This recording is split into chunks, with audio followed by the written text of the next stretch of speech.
গুদ মেরেছে মারা। এ কি মারা, কি দেখে ফেললাম আমি? ফুটো, এইসব নাকি পেতনিতে করেছে? কি বলছি মারা? হ্যাঁ, পেতনি? এলাউডা, এলাউডা, আমি বাড়ি যাবো, এখানে থাকবো না। পেতনিতে গান মেরে দিয়েছে।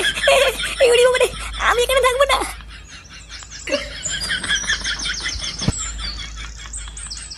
ভোদা মারাতে পারে না, আবার দেখতে আসে।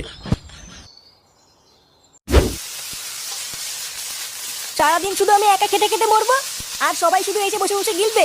হাতে হাতে কেউ একটা কাজও করে না। এইভাবে কি সংসার চালানো যায় নাকি? সারাদিন শুধু রান্না করো আর ওদেরকে গেলাও। কই গো গিন্নি, কই গেলে? এই যে এলো আরেকটা পাঠা। কই গো, কোথায় গেলে? গিন্নি, শুনেছো গ্রামে কি হয়েছে? কি হয়েছে নাকি? কাল রাতে গ্রামে একটা খুন হয়েছে, শুনেছো?